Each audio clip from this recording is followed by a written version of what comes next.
Olá, boa noite, meus queridos irmãos e irmãs, amigos e amigas, que costumeiramente todas as segundas-feiras se reúnem comigo, para que juntos possamos partilhar a palavra, nos aprofundando no conhecimento teórico da palavra de Deus. Quero acolher a todos aqueles que acompanham a partir de agora a nossa live aqui no Facebook e também aqueles que numa outra oportunidade, num outro momento, nos assistirão. Invoquemos, portanto, a presença da Santíssima Trindade.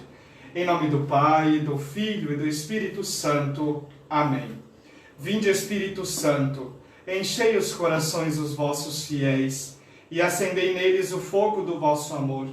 Enviai o vosso Espírito e tudo será criado e renovareis a face da terra.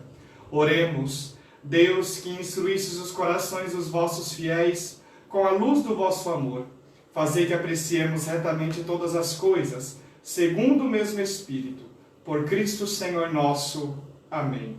Santa Maria, Mãe de Deus, rogai por nós. Em nome do Pai, do Filho e do Espírito Santo. Amém. Meus queridos irmãos e irmãs, amigos e amigas, bem-vindos à nossa aula de formação teológica. Certamente você que já está aí online, nos acompanhando, assistindo esta aula, possivelmente percebeu que nós estamos num ambiente novo. Sim, graças à sua ajuda, à sua benfeitoria, graças a você, meu amigo, minha amiga, que compra o nosso material da formação teológica, promovido pela ACA, Almeida Consultoria e Assessoria Educacional, nós conseguimos nos aprimorar, melhorar o nosso ambiente. E nós estamos aqui com um estúdio novo, um lugar novo. Por isso, se você ainda não adquiriu a nossa apostila, deseja nos ajudar e não sabe como, chame-nos no WhatsApp, que é o 43 99196 7110. Repetindo, 43 99196 7110. Você pode adquirir o nosso material e nos ajudar assim a evangelizar. Por isso, nós vamos dar continuidade à nossa aula. Até a aula passada, nós havíamos visto um pouco da introdução geral a respeito da Bíblia e nós encerramos a aula passada falando a respeito do Antigo Testamento. A aula de hoje, portanto, nós vamos iniciar falando a respeito da síntese do Novo Testamento. Para você que tem a nossa apostila, e se tem ela impressa em suas mãos, poderá acompanhar a partir da página 9, no item número 11, síntese dos livros do Antigo Testamento. Então nós vamos fazer essa abordagem do Antigo para entrarmos no Novo Testamento. Veja, o conteúdo geral do Antigo Testamento compreende os primórdios em Adão e Eva. Veja, se nós pudéssemos fazer uma linha do tempo, e em uma outra ocasião eu já havia mostrado para vocês esta linha do tempo, não é? Se nós pudéssemos marcar aqui uma data, um início de como surgiu esta história do Antigo Testamento, os autores sagrados vão situar desde Adão e Eva. Adão e Eva são considerados os primeiros homens, os primeiros seres humanos a serem criados por Deus. Mas nós vamos ver numa próxima oportunidade que Adão e Eva muito mais significam a humanidade do que propriamente um ser humano, uma pessoa específica. Porque veja, esta história de Adão e Eva, que está lá em Gênesis, capítulo 1, capítulo 2, na verdade é uma história tardia. Na verdade é um relato que foi construído, e nós já vimos isso também aqui na aula, foi um relato construído depois do bloco do capítulo 12 em diante. Então veja, Gênesis de 1 a 11 foi escrito muito mais tarde do que Gênesis de 12 a 50. Então, quando nós queremos compreender o Antigo Testamento, nós precisamos partir de um referencial. E qual é o referencial que os autores sagrados nos dão? Adão e Eva. Adão e Eva, então, são os primórdios desta compreensão do Antigo Testamento. Aí depois nós temos os patriarcas.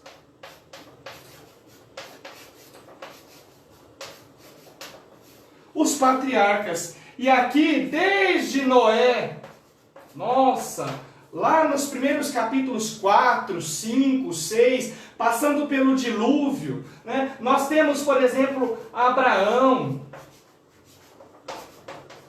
E de Abraão nós temos Isaac, Jacó, enfim, todos os patriarcas. Nós compreendemos desde Abraão, Isaac e Jacó, o Israel antigo. A partir destes patriarcas, Noé, seus descendentes, Abraão com seus descendentes, Isaac e sobretudo com Jacó, que nós vamos estudar nas próximas aulas.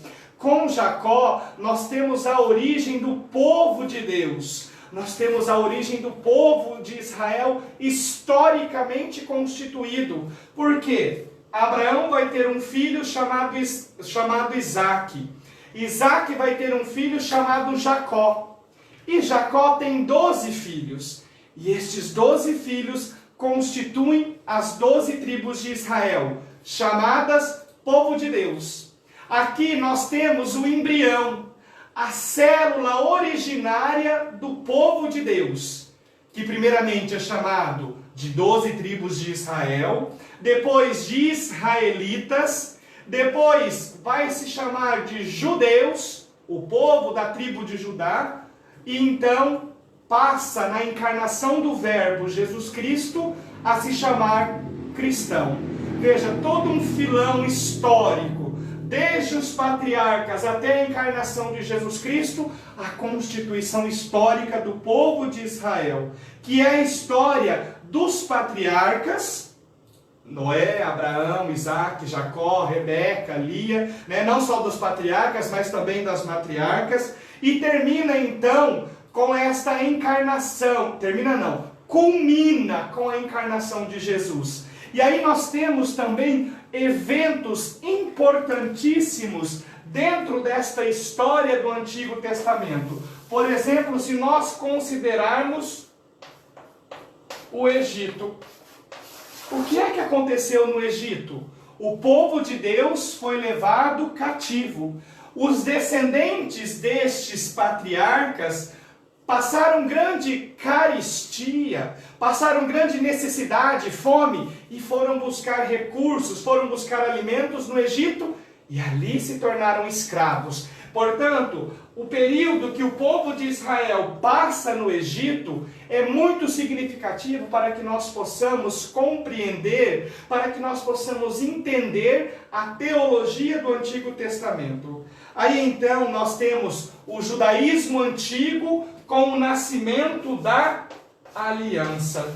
E aqui está algo muito caro para o povo de Israel. O povo de Deus que estava no Egito é libertado por um grande profeta, Moisés, que Deus envia para tirá-los lá da escravidão do faraó, e durante a caminhada no deserto, porque séculos atrás Deus havia prometido a Abraão que daria uma terra como herança, o povo de Israel sai rumo a esta terra prometida, e no meio do caminho o povo faz uma aliança com Deus. Deus entrega a Moisés e a todo o povo, que ali simboliza toda a humanidade, sintetiza eu e você, cada um de nós. Deus faz conosco uma aliança. Moisés representando o povo representando cada um de nós, selamos com Deus uma aliança. E aqui nós temos ela expressa nos 10 mandamentos. Aí ainda, continuando esta história do Antigo Testamento, o povo entra na terra prometida. Então nós temos aqui a terra prometida. Como era mesmo o nome? A terra prometida era chamada de Canaã, não é? Canaã. O povo entra nesta terra prometida. Este povo vai se constituir em tribos, né?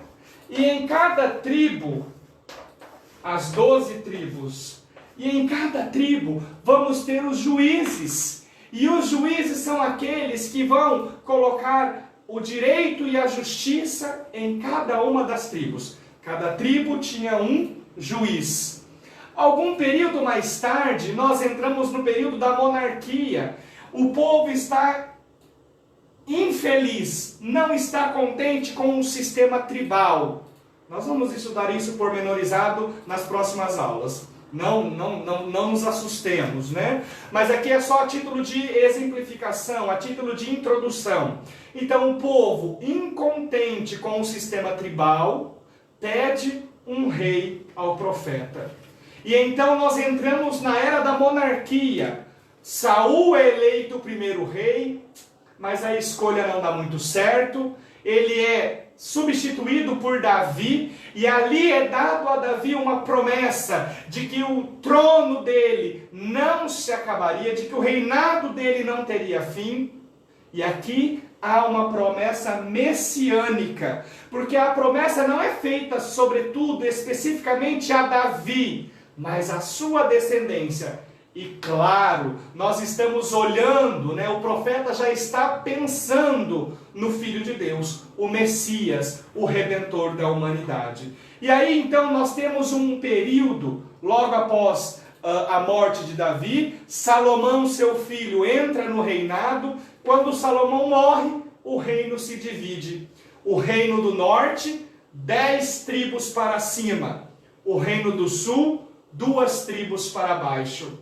O reino que era unificado se divide.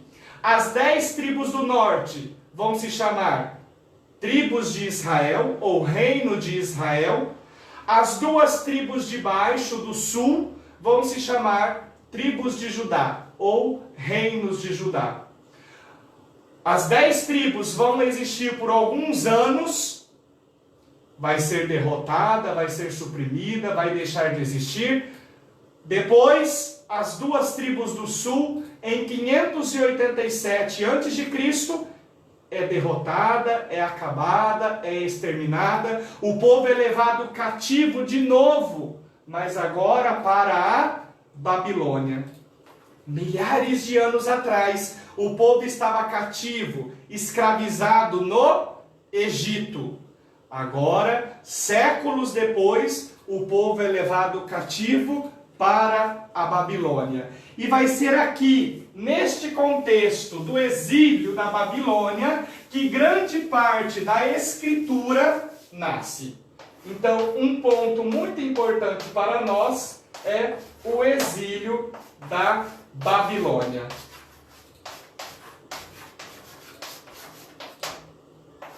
Ele aconteceu mais ou menos em 587 antes de Cristo. Certo? Então o exílio da Babilônia é um ponto importantíssimo se nós formos ver a partir da história de Israel e a partir da construção dos escritos. Escritos aqui de fato em peles de animais, em cacos e de cerâmicas, enfim, em estelas. É um marco importantíssimo. Então, o Antigo Testamento, ele consiste nos 5 primeiros livros, nós já vimos isso na aula passada, chamado de Pentateuco. Gênesis, Êxodo, Levítico, Números e Deuteronômio. Este grupo de 5 livros, no hebraico, é chamado de Torá. A Torá. Para nós denominamos de Pentateuco, né? 5, penta é 5. Pentateuco, os 5 primeiros livros da Bíblia. E este grupo dos 5 primeiros livros da Bíblia, segundo os nossos irmãos judeus, foi escrito por Moisés. Moisés, o grande profeta de Deus, seria o autor dos 5 primeiros livros da Bíblia. Mas, segundo a exegese bíblica, nós sabemos que isto é praticamente impossível de ter acontecido. Vamos aos fatos. Se Moisés tivesse escrito os 5 primeiros livros, ou qualquer parte dele, como é que ele poderia ter escrito o relato da sua morte? É impossível. Peguemos a nossa Bíblia e abramos em Deuteronômio 34, versículo 1. Deuteronômio 34, 1. Lá no livro de Deuteronômio 34, 1, nós temos a morte de Moisés. Ora, se foi Moisés que escreveu os 5 primeiros livros, como é que ele escreveria a sua própria morte? Não tem fundamento. Se ele já está morto, como é que pode escrever como ele morreu? Veja lá, Deuteronômio 34, 1. Moisés subiu então das estepes de Moabe para o monte Nebo, ao cume de Fasga, que está diante de Jericó. E o Senhor mostrou-lhe toda a terra, de Galaade até Dan, todo o Neftali, a terra de Efraim e Manassés, toda a terra de Judá, até o mar ocidental, o Neguebe, o distrito da planície de Jericó, cidade das palmeiras até Segor. E o Senhor lhe disse: esta é a terra que sob juramento prometi a Abraão, Isaque e Jacó, dizendo: eu darei à tua descendência, e eu mostrei aos teus olhos, tu, porém, não entrarás. Veja, Moisés teve a missão de tirar o povo do Egito. Moisés não entrou na terra prometida. E aqui cabe um parêntese. Às vezes nós nos perguntamos por que Deus permite certas coisas. Por que Deus permite uma pandemia como esta, que mata milhões e milhões de pessoas? Que Deus bondoso seria este que permite que seus filhos morram de fome? Que Deus milagroso é este que não cura os doentes nos hospitais? Ora, cada um de nós temos uma missão. A missão de Moisés foi simplesmente encontrar-se com o Senhor na sarça ardente, ir até o Egito, conversar com o faraó, tirar o povo do Egito, atravessar o povo no Mar Vermelho, caminhar 40 anos com este povo no deserto, e quando chegaram às portas da terra prometida, Moisés não entrou. Porque a missão de Moisés não era entrar na terra prometida. A missão de Moisés era atravessar o povo, era tirar o povo da escravidão. Por isso, se às vezes em nossas vidas não se concretizam alguns sonhos nossos, nós precisamos nos conformar que aquilo não é a missão de Deus para nós. Deus nos chama para uma missão determinada. E ali a nossa vontade precisa se conformar com a vontade de Deus. Fecha parêntese. Versículo 5. E Moisés, servo do Senhor, morreu ali, na terra de Moabe. Veja, é preciso que nós compreendamos que Moisés não entrou na terra prometida e, portanto, também não escreveu os 5 primeiros livros da Bíblia. Quem escreveu? Não sabemos. Talvez muitas pessoas foram redigindo redações, foram redigindo textos que depois foram agrupados, compilados e se tornaram o Pentateuco. Então nós temos esses 5 primeiros livros da Bíblia chamado de Pentateuco, certo? Que os judeus atribuem a autoria a Moisés. Mas nós sabemos, segundo a exegese bíblica, que isto não é possível, dado o fato de que possivelmente ele não escreveu estes livros. Então depois nós temos o livro de Josué. Logo que encerra o Pentateuco, nós temos o livro de Josué, que narra a entrada desse povo, né, na terra prometida. Então Moisés morre em Deuteronômio 34. Se você vira a sua Bíblia, né, a página seguinte, você já vai ter o livro de Josué. Josué capítulo 1, versículo 1, nós temos a conquista da terra prometida. Então o livro de Josué narra esta história de como o povo entrou na terra prometida. Depois nós temos Juízes, que narra a conquista da Palestina, da Terra Santa, da Terra Prometida. Depois nós temos 1 e 2 Samuel, que são relatos da época de Saul, Davi e a continuação da conquista, porque o reino vai se expandindo. Quando começa a monarquia, os reis querem expandir território. Lembrando que nós estamos numa época em que terra é sinônimo de poder, é sinônimo de força. Um reino forte é um reino com muitas terras. Depois nós temos 1ª e 2ª Crônicas, que é mais ou menos a mesma coisa de Reis, mas de uma forma diferente. Os autores são outros. Agora o relato da conquista é contado em forma de crônicas e continua a história do relato dos reis, né? Da era da monarquia. Depois nós temos 1ª e 2ª Macabeus, que continua narrando a história dos reis. Aí nós temos o livro de Ruth, que faz alusão ao universalismo. Ruth não era do povo de Israel. Ruth era uma moabita, uma estrangeira. E Ruth vai fazer parte da linhagem de Jesus. Anote aí, se você acompanha a nossa formação e tem anotado algumas informações, anota aí no seu caderno, no rodapé da folha. Ruth, que era uma estrangeira, vai fazer parte da descendência de Jesus. E aqui nós já vemos uma característica do universalismo da salvação. Os judeus entendiam que a salvação, que a redenção, era apenas para eles. E nós vamos ver que a salvação é para todos. A salvação não é somente para o judeu. A salvação não é somente para o católico. Não é somente para o evangélico. A salvação é para todos. Jesus disse no Evangelho de João, João capítulo 10, eu vim para que todos tenham vida e vida em abundância. Então, ele veio para quem? Para todos. E todos encontram em Jesus a salvação. E lá no livro de Ruth nós já vemos essa característica do universalismo, não é? O universalismo da salvação.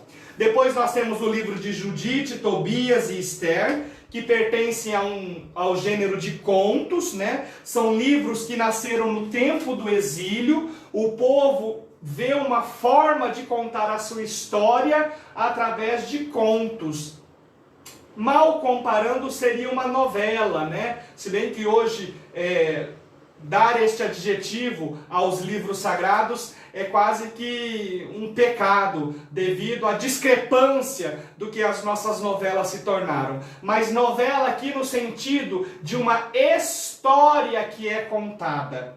Nós temos aqui os livros de Tobias, de Judite e de Esther.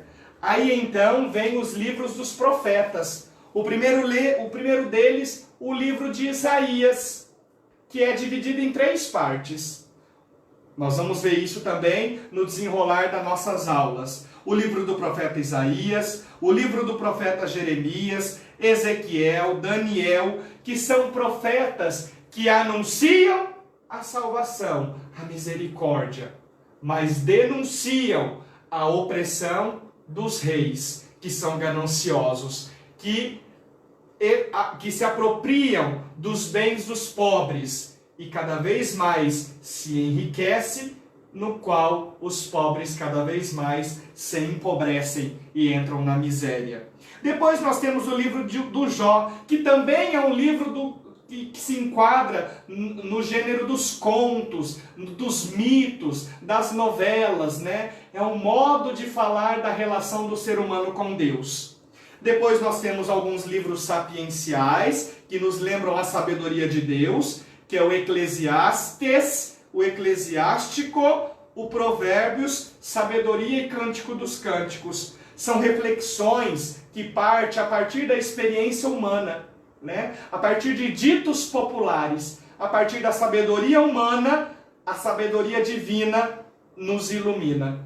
Então a sabedoria divina reflete na sabedoria humana e assim se torna texto sagrado.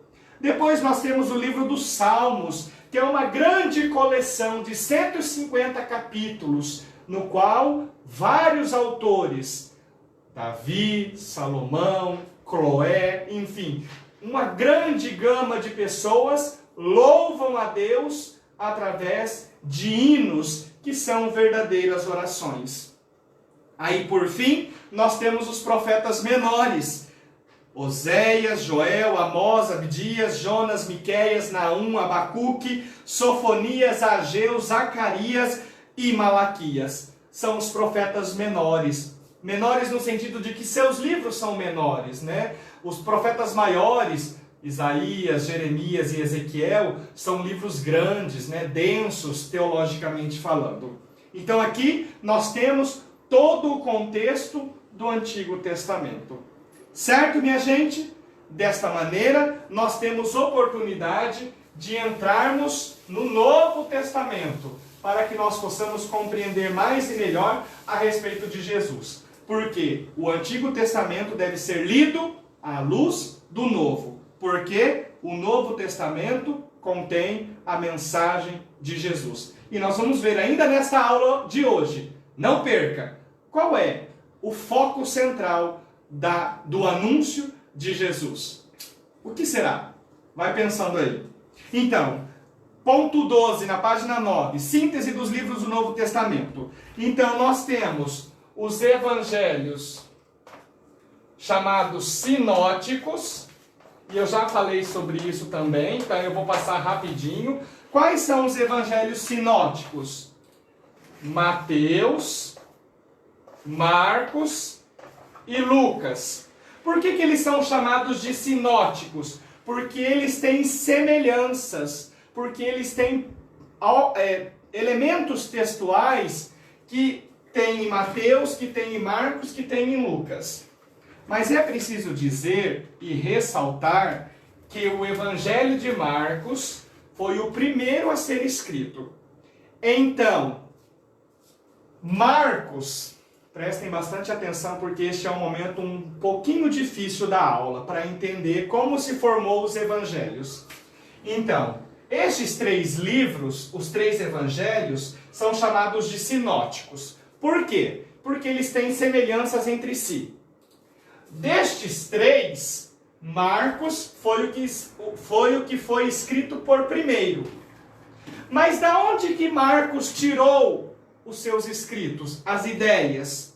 Bem, a exegese diz que não tem como saber porque esse documento se perdeu. Não tem este escrito. Da onde que Marcos, qual foi a fonte que Marcos pesquisou para escrever o seu primeiro evangelho por volta do ano 70, 80 depois de Cristo?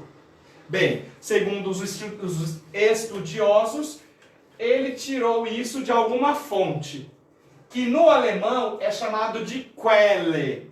Quelle, no alemão, significa fonte. Então, a gente diz que é a fonte que. Esta fonte que nós não temos, foi uma fonte que Marcos se baseou para escrever o seu evangelho. Então, dentro do evangelho de Marcos, nós temos algumas características, algumas identificações que são próprias de Marcos, mas que ele pesquisou, que ele buscou em uma fonte que se perdeu. E esta fonte nós chamamos de fonte Q. Depois nós temos, depois que apareceu o evangelho de Marcos, apareceu o evangelho de Mateus e depois o de Lucas. Mateus e Lucas, eles vão beber do evangelho de Marcos e das fontes Q. Certo? Aí vai nascer o evangelho de Mateus e o evangelho de Lucas. Por isso, estes 3 evangelhos são parecidos, porque um bebeu da teologia do outro, dos escritos do outro. Então, num primeiro momento, nós temos os evangelhos, que são 4. Mas destes 4, 3 são chamados de evangelhos sinóticos. Apenas João fica fora, porque o evangelho de João, ele tem um maior desenvolvimento teórico.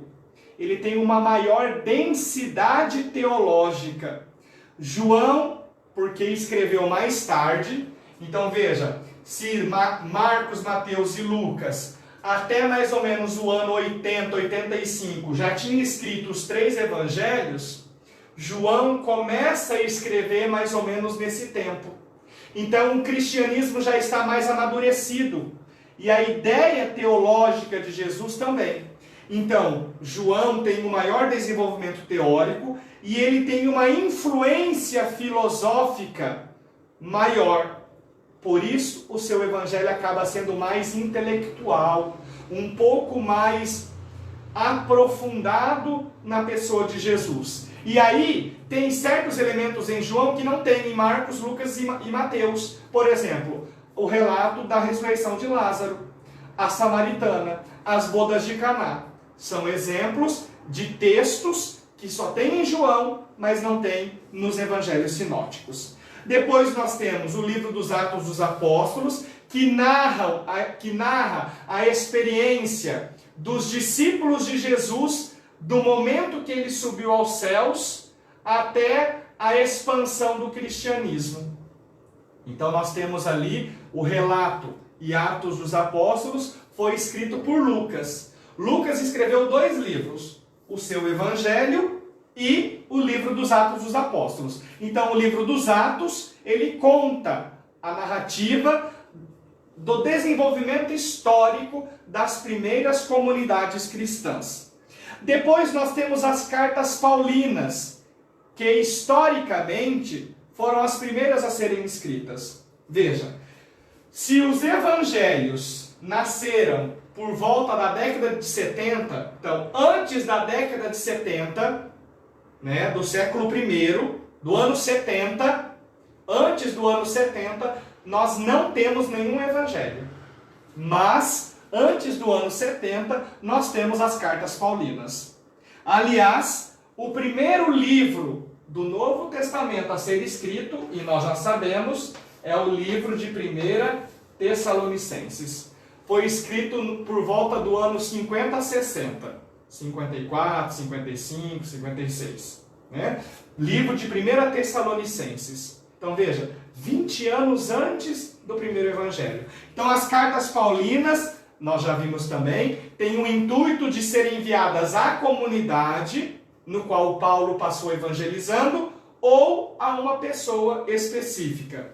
Aí nós temos então as cartas católicas. Né? As cartas católicas porque são universais. Enquanto as cartas paulinas são endereçadas à comunidade de Corinto, à comunidade de Tessalônica, à comunidade de Éfeso, as cartas católicas, né, as cartas universais, são enviadas para todas as comunidades, que é Tiago, a carta de Tiago, a carta de Pedro, a carta de João, não é? São cartas chamadas católicas, porque enviadas a toda a comunidade primitiva.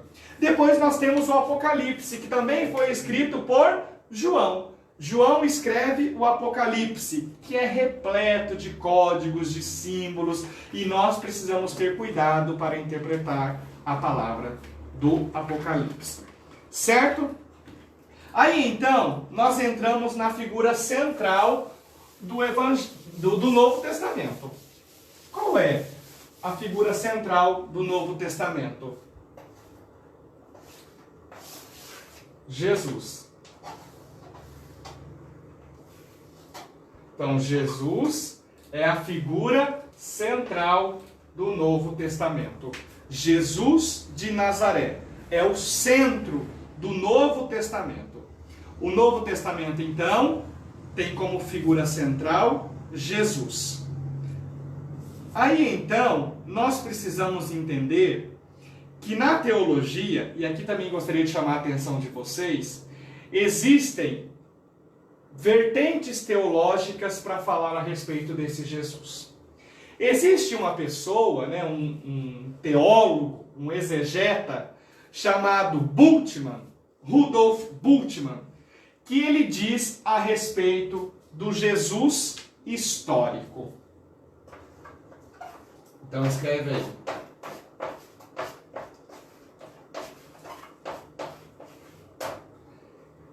E junto com Bultmann, uma série de teólogos. Né? Bultmann é aquele que dá o pontapé inicial nessa teoria.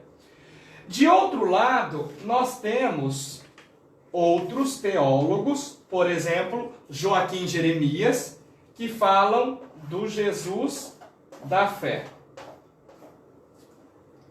Então, o que significa isso? Para Bultmann e para uma corrente teológica, um foi o Jesus histórico, o Jesus que viveu nesta terra 2000 anos atrás. Outro é o Jesus da fé que está na Bíblia. Então vamos lá, não vamos nos confundir. Calma lá. Bultmann fala assim, olha, sobre esse Jesus lá, o homem que andou nesse mundo, nós não temos nenhuma fonte sobre ele, nenhum escrito. Mas e o que está escrito lá no Evangelho? Bom, segundo Bultmann, o que está escrito no Evangelho é o Jesus da fé. Ou seja, é o Jesus que a comunidade cristã experimentou. É o Jesus que Marcos, Pedro, João, Lucas, Mateus, Paulo, é o Jesus que a comunidade primitiva experimentou. E este Jesus, para Bultmann, não é o Jesus histórico, é o Jesus da fé. Mas Joaquim Jeremias, e aqui a fé da igreja, né, a exegese católica, fica com isso aqui, ó, com o contexto. Para a exegese católica, não tem como você dividir Jesus. Houve um único Jesus. E para a fé católica, o Jesus que nós temos aqui na Bíblia é o Jesus histórico, que é o mesmo do Jesus da fé. Ou seja, aquele Jesus que a comunidade primitiva experimentou é o mesmo Jesus, homem, humano, pessoa, historicamente existente neste mundo. Então, nós podemos sim ter acesso a esse Jesus histórico através das Escrituras. É claro que, como foi escrito a respeito de Jesus, nós precisamos interpretar. É óbvio que nós sabemos que certas coisas que aconteceram no Evangelho, como está escrito, não foi daquele jeito. Isto sim é fruto de uma maturação na fé da comunidade. Mas nós não podemos dividir o Jesus histórico do Jesus da fé. E aí eu pergunto, aquilo que eu perguntava no começo da nossa aula, ou um pouco depois do começo da aula. Qual é o centro da pregação do Evangelho de Jesus? Este Jesus que andou neste mundo, que anunciou, ele anunciou o quê? O centro da pregação de Jesus, veja, o centro da pregação de Jesus era o reino.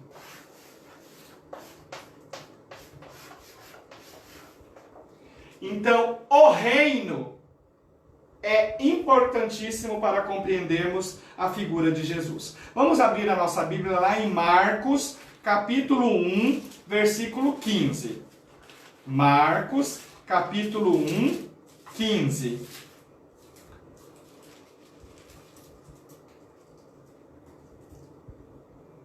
Marcos 1, 15. Depois que João foi preso, veio Jesus para a Galiléia proclamando o Evangelho de Deus. Versículo 14. Olha lá o versículo 15. O que Jesus diz? Cumpriu-se o tempo e o reino de Deus está próximo. Arrependei-vos e crede no Evangelho. Então, sempre o que vai estar no centro da pregação de Jesus é o reino. Todas as outras coisas que ele fizer, por exemplo, os milagres, as curas, os exorcismos, né, das possessões, tudo isto vai ser periférico. Vai estar ao redor do reino. Inclusive a igreja. Só que a igreja, ela está aqui dentro. Ela não está ao redor. Né? Ela não está perifericamente. Ela está inserida no reino. O reino de Deus é muito maior do que a igreja. Jesus não veio para anunciar a igreja. Ele veio para anunciar o reino. Acontece que a igreja já é a antecipação deste reino de Deus. Então, a igreja está inserida no reino de Deus. Igreja católica, certamente, né? As outras também, claro. Mas aqui nós estamos falando da nossa igreja. Então a nossa igreja está inserida no reino. E o centro do anúncio de Jesus é o reino de Deus. O reino de Deus é proclamado. E o que é este reino de Deus? O que é este reino de Deus? Alguém saberia responder? Não tem como respondermos o que é o reino de Deus. Porque sempre que Jesus explicou o reino de Deus, ele explicou através de metáfora. O reino de Deus é como um grão de mostarda. O reino de Deus é como um pescador que lançou a sua rede no mar. O reino de Deus é como alguém que encontrou um grande tesouro no campo. O reino de Deus é como o fermento na massa. Ora, o reino de Deus é grão de mostarda, o reino de Deus é rede, o reino de Deus é pérola, ou o reino de Deus é o quê? Então veja, Jesus nunca explicou o reino de Deus, mas ele sempre referenciou o que seria este reino, para que nós pudéssemos viver. E o reino de Deus é o próprio Jesus. O próprio Jesus é o seu reino. Então, neste reino existe um rei. Todo reino existe um rei. E o rei deste reino é Jesus. Porque o próprio Jesus é o reino. O próprio Jesus. O reino sintetiza Jesus Cristo. Então, o conteúdo deste reino é a manifestação da vontade de Deus sobre os homens. Como Deus quer que nós nos portemos, nos comportemos, vivamos. A vontade de Deus é esta: que nós, em Cristo, voltemos para Ele. Nós havíamos separado de Deus. Jesus vem e nos reconcilia. Então o desejo de Deus, a vontade de Deus é que nós nos reconciliemos com Deus, para que nós voltemos à sua relação de intimidade. Por isso Jesus anuncia neste reino o quê? O que é que Jesus ensina? Ali em Marcos capítulo 1:15. Para entrar nesse reino é preciso a conversão. Então a conversão é um referencial importantíssimo. Acontece que nós temos aí um certo grupo de cristãos que começa a anunciar o reino de Deus à revelia, como quer. Um cristianismo light, ao seu modo, ao seu jeito, ao seu gosto. Então nós temos padres, pastores que fazem isso ou aquilo. Não é? Cada um, ótimo. Mas o reino de Deus é pregado a partir da conversão. Se eu não mudo de vida, eu não vou adquirir, eu não vou possuir o reino de Deus. Eu posso ser o homem mais santo do mundo. Se eu não me converto, eu não vou aceitar, possuir o reino de Deus. Certo? Então, essas conversinhas fiadas aí de reino de Deus, que, porque Deus é misericórdia e não sei o quê. Beleza. Está nesse processo de conversão? Se não está no processo de conversão, não vai possuir o reino. Certo? Aí, então, meus queridos, nós temos a formação do Novo Testamento. O grande grupo dos 27 livros que compõem o Novo Testamento, que nós já explicamos, né? Os Evangelhos, o livro dos Atos, as cartas paulinas, as cartas católicas e o livro do Apocalipse. Aqui nós temos fechado o livro do Novo Testamento. Aí então, para nós aprofundarmos um pouquinho a respeito dos escritos paulinos, nós vamos ver lá no ponto 12.2, escritos paulinos. As grandes cartas, então como é que elas estão dispostas na Bíblia? As cartas paulinas, se você pegar ela lá depois dos evangelhos, a primeira delas é Romanos, porque ela vai das maiores para as menores, e depois as cartas pessoais. Então as maiores cartas, Romanos, 1ª e 2ª Coríntios, Gálatas, elas são redigidas por Paulo durante suas viagens. Por exemplo, elas foram escritas durante a 3ª viagem. Beleza. Mas o que eu quero dizer? As cartas paulinas, elas foram colocadas na Bíblia das maiores para as menores. Então a primeira delas é Romanos, porque Romanos tem muitos capítulos. É uma carta extensa. Aí depois, a carta aos Coríntios, ela pode ser dividida em várias partes, e nós vamos estudar isso pormenorizado durante as próximas aulas. Como é que as cartas paulinas podem ser divididas? E para que nós dividimos as cartas paulinas? Para que nós possamos entender. Não adianta nós queremos entender o livro de uma maneira geral. De uma maneira geral, nós podemos ter uma ideia genérica. Mas se nós quisermos ter conhecimentos específicos, aprofundados, é certo que nós precisamos dividir em fragmentos, em pequenas partes, em pequenos textos, em pequenos versículos, para que assim nós possamos compreender melhor aquilo que a palavra de Deus está falando para nós. Certo? Aí então, no ponto 13 da nossa apostila, né, nós temos as traduções da Bíblia. Então nós sabemos que o Antigo Testamento foi escrito em hebraico, algumas partes em grego. O Novo Testamento foi escrito em grego, algumas partes, algumas frasezinhas em hebraico e aramaico. Certo? Aqui nós temos as traduções da Bíblia, as línguas originais, grego e hebraico, e algumas frases em aramaico. Certo? Aí, em 587, lembra que eu falei no meio da aula sobre o exílio da Babilônia? Então, o exílio da Babilônia é um ponto importantíssimo para entender a respeito dessas traduções. Em 587 a.C., o povo de Deus está lá na Babilônia, no exílio. Eles foram deportados pelo rei Nabucodonosor.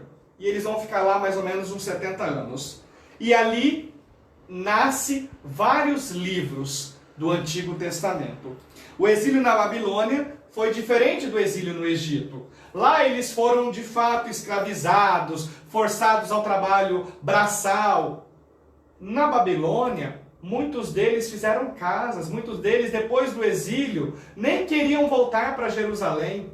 O exílio na Babilônia foi mais brando, foi mais tranquilo, mas foi exílio. E então, foi um período que nasce os livros, alguns livros da Bíblia. Sobretudo, os livros proféticos, por exemplo. Isaías está profetizando lá na Babilônia.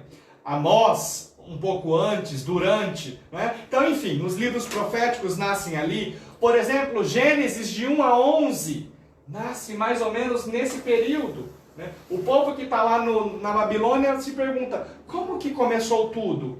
E aí alguém senta-se e diz, Bereshit bara Elohim hashamayim et aretz. Oxe, o que é isso? No princípio Deus criou o céu e a terra. E aí então começa a se escrever a história do povo de Israel. E ali então, na Babilônia, o povo tem contato com línguas estrangeiras. Então, é onde nascem os escritos em hebraico e os escritos em grego do Antigo Testamento. E nós, católicos, pegamos essa tradução aqui, ó, que nós chamamos de tradução dos 70. Os 70 sábios que traduziram textos do hebraico e do grego do Antigo Testamento para o latim. E aí se tornou a Vulgata, que é esta Bíblia que nós temos aqui hoje. Certo? Aí depois, em 331 a.C., veja, são datas importantes. 331 a.C., o que nós temos lá em 331 a.C.? Nós temos o Império de Alexandre o Grande, né? O Império Grego. A língua grega se populariza. E aí é onde também nós temos ali alguns livros escritos em grego. Os nossos irmãos judeus não aceitam esses livros. Nós os aceitamos. Depois, em 285 a.C., nós temos a tradução deste texto hebreu com este texto grego. Nós temos a tradução no ano de 285. 285 a.C., nós temos a tradução dos 70. 72 sábios se reúnem para fazer a tradução desta Bíblia. Aí então, em 382, a partir desta tradução, no ano de 382 depois de Cristo, nossa, quanta data, né, Rodrigo? 382 depois de Cristo, um homem chamado Jerônimo,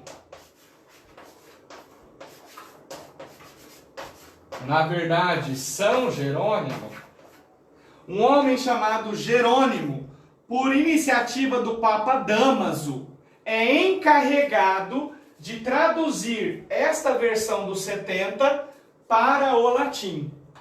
Então veja, o que São Jerônimo fez em 382 depois de Cristo? Se nós temos a Bíblia hoje, é graças a São Jerônimo. Ele fez como que colunas. E ele foi comparando, versículo por versículo, pedacinho por pedacinho, da tradução hebraica, da tradução grega, da tradução dos 70, aí nasceu a Vulgata. Olha que trabalho que São Jerônimo teve. Dividiu livro por livro, versículo por versículo, estrofe, trechinho por trechinho. E olhou, bom, o que está escrito lá em Gênesis 1, 1? O que está escrito lá em Gênesis 1, 1 na tradução hebraica? O que está escrito em Gênesis 1, 1 na tradução grega? O que está escrito em Gênesis 1, 1, 1 na tradução de 70? Bom, é o que saiu aqui na Vulgata. 382 depois de Cristo. Então nasce assim a Vulgata, a partir do latim, certo? Aí, uma outra data importante que nós temos que considerar é a data de 1517. 1517. Em 1517, Martinho Lutero não se conforma com algumas práticas da igreja e ele escreve algumas teses, mais de 95 teses a respeito do catolicismo. São teses contra o catolicismo. E ele fixa na igreja de Wittenberg, na Alemanha. Enfim, o Papa não concorda, há uma discussão, etc. Martinho Lutero vai sair da igreja. Em 1517 acontece a Reforma Protestante. Em 1521, Martinho Lutero é excomungado da Igreja Católica. Ele não faz mais parte da comunhão católica. É dado uma bula papal chamada Exsurge Domini.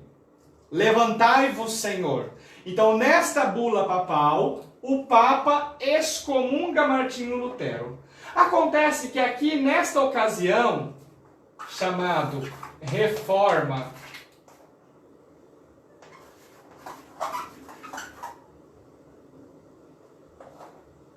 Protestante,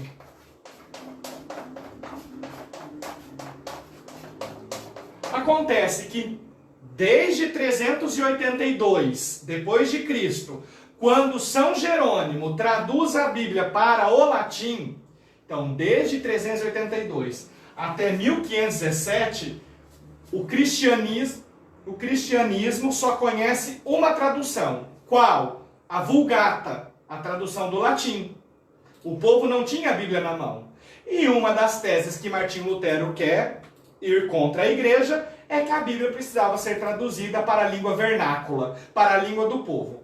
Então, nesta ocasião da Reforma Protestante, Martinho Lutero traduz a Bíblia do latim. Então, a Reforma Protestante, há uma tradução do latim para o alemão. Isso causa estranheza para a igreja. A igreja não aceita. Então veja, mais ou menos aqui no século XVI, 1520, 21, 22, 23 para frente, há uma tradução da Bíblia do latim para o alemão. A Igreja Católica se mantém contra. E só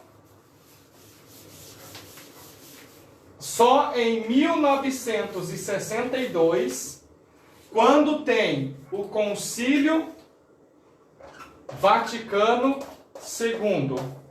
O Concílio Vaticano II, que foi de 1962 a 1965, há uma permissão, através da Constituição Apostólica Dei Verbum, para se traduzir a Bíblia do latim para as línguas vernáculas. Então, 400 anos depois de Martinho Lutero, nós temos uma nova tradução agora no âmbito católico.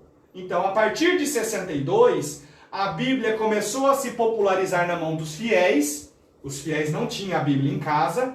E ela começou a ser traduzida para o português, o inglês, o espanhol, o japonês, o chinês, etc.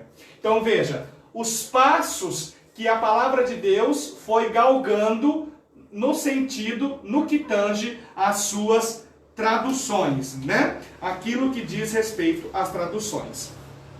Aí, para nós irmos encaminhando para o nosso fim de aula, nós temos aí aquilo que nós chamamos de apócrifos, protocanônicos, deuterocanônicos e pseudopígrafos. O que é isso? Então vamos lá. Protocanônicos, deuterocanônicos, apócrifos e pseudopígrafos. Então, apócrifo, nós já sabemos, significa um livro que foi colocado ao lado. São livros que foram escritos na era apostólica, mas que a igreja julgou não ser inspirado para entrar na Bíblia. Então, o apócrifo é um escrito que pode até ter um conteúdo útil para o ensinamento, mas não foi considerado inspirado por Deus. Por exemplo, Pastor de Hermas. Por exemplo, Didaqué. Didaqué foi escrito pelos apóstolos, historicamente comprovado, e não entrou no cânon da Bíblia. Então, apócrifo são livros que foram escritos, talvez, no século I, mas até o século V, VI, VII, ano 500, 600, tem gente escrevendo sobre a vida de Jesus. Não tem como entrar na Bíblia. Então, são chamados de livros apócrifos. Depois, nós temos os livros protocanônicos. O que são os livros protocanônicos? São os livros que primeiramente foram introduzidos no cânon e cujo valor inspirado nunca se teve dúvida. Por exemplo, um livro protocanônico, o livro de Marcos, o livro de Mateus. Nunca se teve dúvida da sua autoria, da sua inspiração. Então, são os primeiros livros a serem colocados no cânon da Bíblia, né? O que é o cânon? Isso aqui, ó. 73 livros. Isso aqui chama cânon, né? É o corpo, né, da Bíblia. Então, protocanônicos são os primeiros livros que foram inseridos na Bíblia. Deuterocanônicos são alguns livros que a igreja demorou um pouquinho mais para torná-los oficialmente inspirados. Por exemplo, a carta aos Hebreus, a carta a Tiago.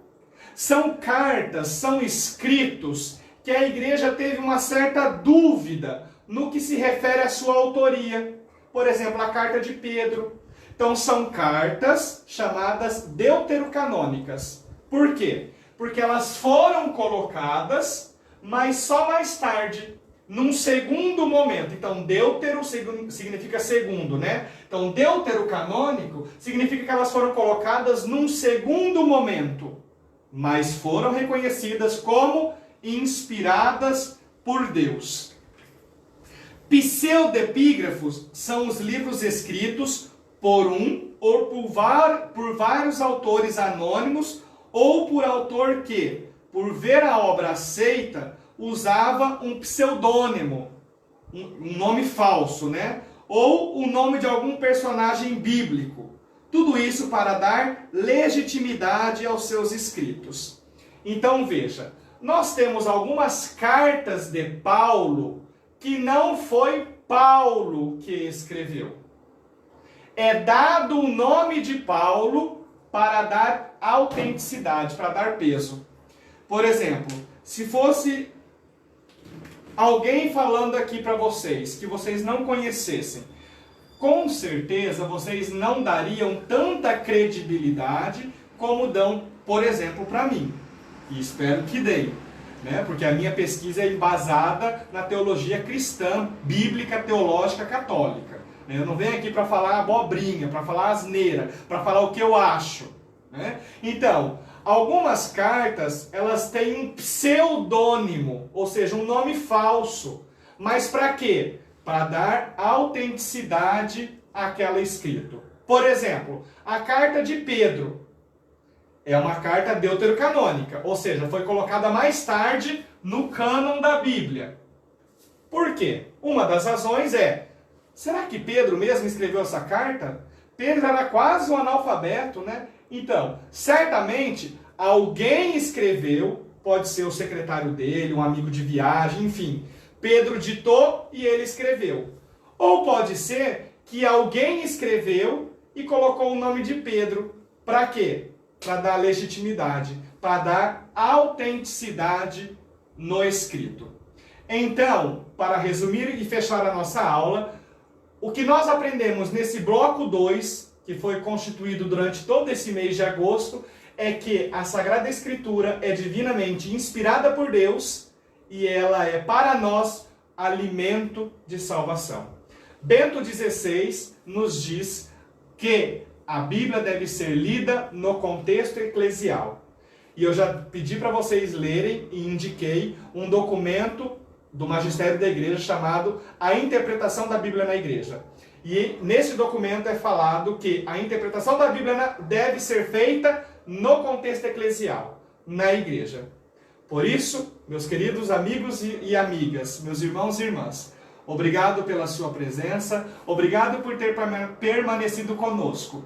A partir de setembro, iniciamos um novo bloco, fechamos esse. E lembrando que setembro é mês da Bíblia, convide mais um amigo para participar conosco, para que juntos possamos difundir a palavra de Deus, que precisa ser conhecida. Compartilhe os nossos vídeos, acessem as nossas redes, no meu Facebook e no nosso canal do WhatsApp, o 439-9196-7110.